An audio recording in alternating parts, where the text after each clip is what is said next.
తానే తెరవనీయము, మేమే అన్ని క్లీన్ స్వీప్ చేస్తామని చెప్పారు.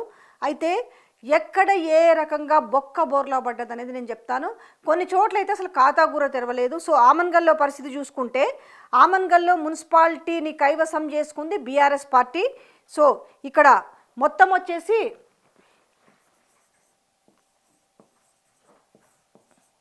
మొత్తం 15 వార్డ్స్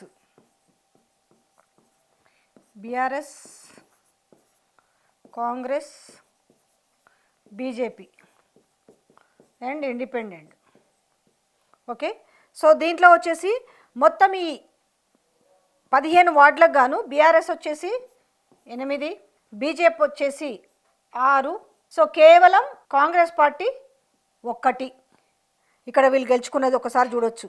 ఇండిపెండెన్స్ 1, అంతే కదా. 16, సారీ, ఇండిపెండెన్స్ 0. ఇక్కడ ఇండిపెండెన్స్ లేదు. 15 కానీ.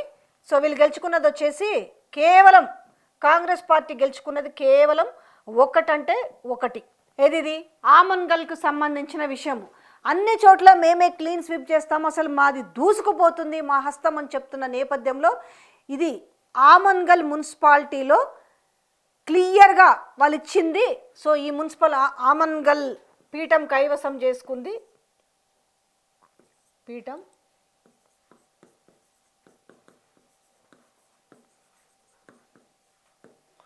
కైవసం చేసుకుంది ఎవరు? బీఆర్ఎస్. సో ఇదంతా కూడా ఈ పిక్చర్ అంతా కూడా ఆమన్గల్కు సంబంధించిన విషయము. ఈ ఆమన్గల్లో ఈ మున్సిపాలిటీలో ఏ రకంగా బొక్క బోర్లా పడ్డది కాంగ్రెస్ పార్టీ అనడానికి. సో మొత్తంకి వచ్చేసి 15 వార్డ్స్ ఉంటే బీఆర్ఎస్కి వచ్చేసి 8 వచ్చినాయి, కాంగ్రెస్ పార్టీకి 1 అంటే 1 వచ్చింది, బీజేపీకి 6 వచ్చినాయి. సో టోటల్గా ఈ ఆమన్గల్ మున్సిపాలిటీ పీఠాన్ని బీఆర్ఎస్ కైవసం చేసుకుంది.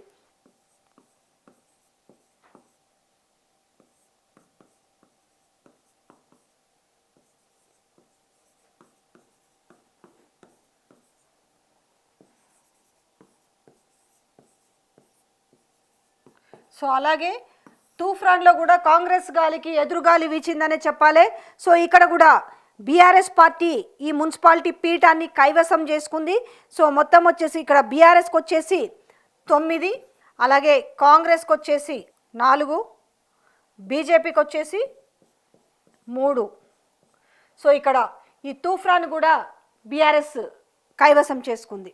సో ఇక్కడ జాగృతికి ఏదైతే మాజీ ఎమ్మెల్సీ కవిత చెప్తున్నట్టుగా జాగృతి ఒక స్థానం గెలుచుకుంది అని చెప్పి వడ్డేపల్లికి సంబంధించింది జరుగుతున్న విషయం అంతా కూడా చూస్తున్నారు. అది జాగృతి ఖాతాలో వేసుకున్నారు, కానీ అక్కడ ఎవరైతే ఆ వడ్డేపల్లి శ్రీను ఉన్నాడో ఆయన మాత్రం దాన్ని అంగీకరించడం లేదు.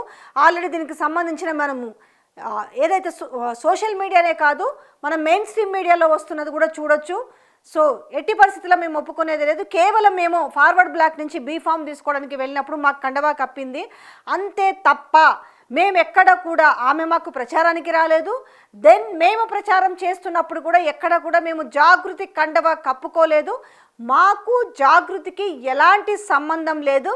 మేము బీఆర్ఎస్ రెబల్స్ అని వాళ్ళు చెప్పుకుంటున్న వైనం కనిపిస్తుంది. పాపం ఇక్కడ మాత్రం కాంగ్రెస్ వాళ్ళు ఆ ఒక దాన్ని మోసే ప్రయత్నం చేస్తారు. ఆ ఒక సీటుని జాగృతి అకౌంట్లో వేయడానికి ఎంత ప్రయాసపడుతున్నారో అర్థమవుతుంది. సోషల్ మీడియాలో చూస్తుంటే, సైన్యం చూస్తుంటే, ఆ సోషల్ మీడియా సైన్యం లేదు ఇది జాగృతి అకౌంట్లోది అని మాట్లాడుతున్నారు. దానికి సంబంధించి చూడండి, ఈయన ఒప్పుకోవటం లేదు, కానీ ఇగో ఇది చూడండి ఈయన కండువా కప్పుకున్నాడు. ఆ కండువా గురించి కూడా ఆ శ్రీనివాస్ అనే వ్యక్తి క్లారిటీ ఇవ్వడం జరిగింది. సో ఇంతకీ మనది జాగృతి సీటా?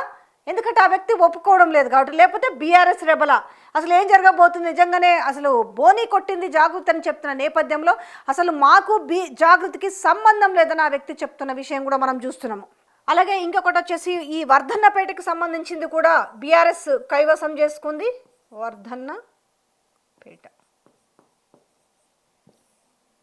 సో ఈ వర్ధన్నపేట మున్సిపాలిటీని కూడా బీఆర్ఎస్ కైవసం చేసుకుంది. బీఆర్ఎస్ కైవసం ఇది. సో ఇక్కడ మొత్తం వచ్చేసి 12 వార్డులు.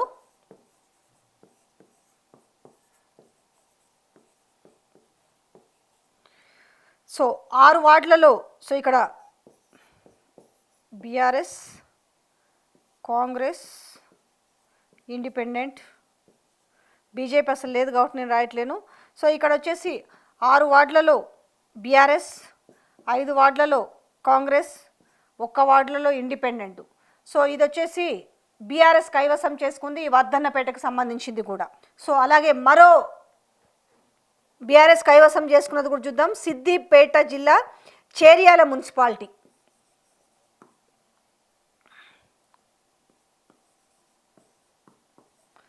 చేర్యాల కూడా బీఆర్ఎస్ కైవసం. సో ఇక్కడ ఉన్న మొత్తం 12 వార్డులు.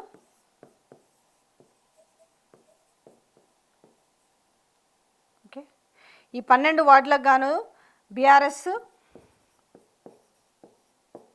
7, Congress 5. So BRS 7, Congress 5. So ఇది బీఆర్ఎస్ కైవసమైంది ఈ సిద్దిపేట జిల్లాలోని చేర్యాలకు సంబంధించిన. ఇది వడ్డేపల్లి గురించి మనం మాట్లాడుకున్నాము. ఇంకా సిరిసిల్ల గురించి మాట్లాడుకుంటే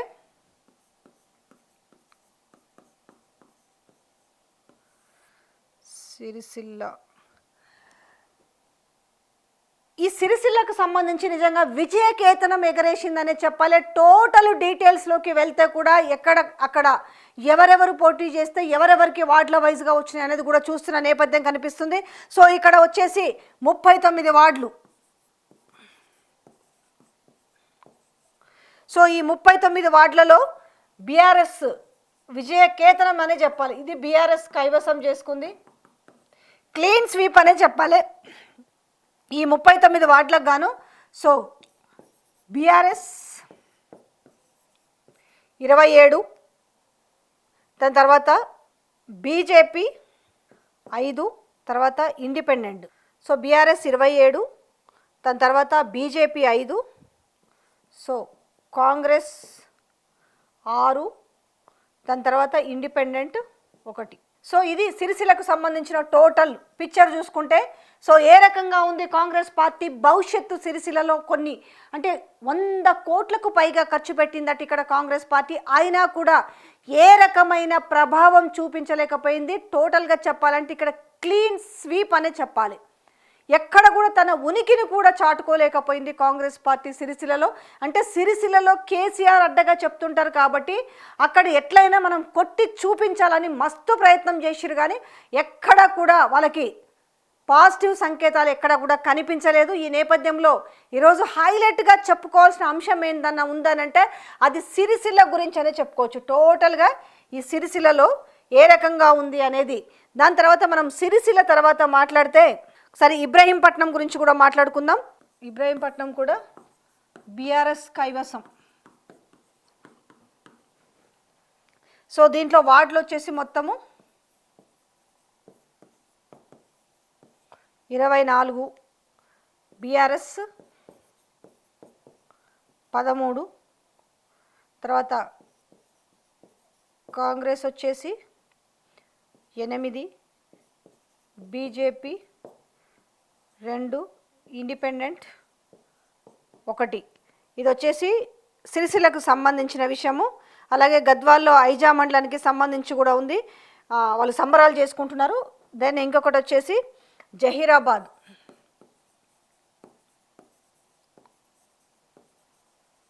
జహీరాబాద్ హంగ్ వచ్చింది ఇక్కడ.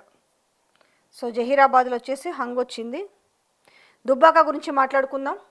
దుబ్బాక మరీ ఘోరమైన పరిస్థితి ఏంటంటే దుబ్బాకలో కనీసము ఖాతా కూడా తెలవలేదు కాంగ్రెస్ పార్టీ. ఇక గ్రౌండ్ రియాలిటీ గురించి మాట్లాడుతున్న వాళ్ళు ఇలాంటివన్నీ ఒక్కసారి నెమరు వేసుకుంటే అసలు చేసిందేంటి, మనం చెప్తున్నది ఏంటి అనేది కాంగ్రెస్ పార్టీ ప్రభుత్వానికి అర్థమవుతుంది. దుబ్బాకలో ఎదురు దెబ్బ అనే చెప్పాలి, ఘోరమైన ఎదురు దెబ్బ కాంగ్రెస్ పార్టీకి. సో ఇది కూడా బీఆర్ఎస్ కైవసం. సో ఇది ఇక్కడ ఉన్నాయి మొత్తం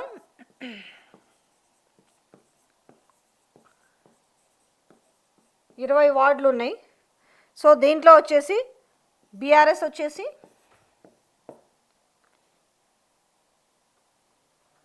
బీఆర్ఎస్ వచ్చేసి 10, తర్వాత రిమైనింగ్ వచ్చేసి ఏది 10 అంటే బీజేపీ అండ్ ఇక్కడ ఇండిపెండెన్స్ కలిపితే. సో ఈ దుబ్బాక రఘునందన్ రావు సో ఇంతకుముందు అసెంబ్లీ కాన్స్టిట్యున్సీ అలాగే ఇప్పుడు పార్లమెంటు కాన్స్టిట్యున్సీలో కూడా ఉన్న నేపథ్యంలో సో బీజేపీ అని అక్కడ ఉనికి చూపించింది, కానీ ఒక్కటంటే ఒక్కటి కూడా ఇక్కడ కాంగ్రెస్ పార్టీ గెలవలేకపోయింది.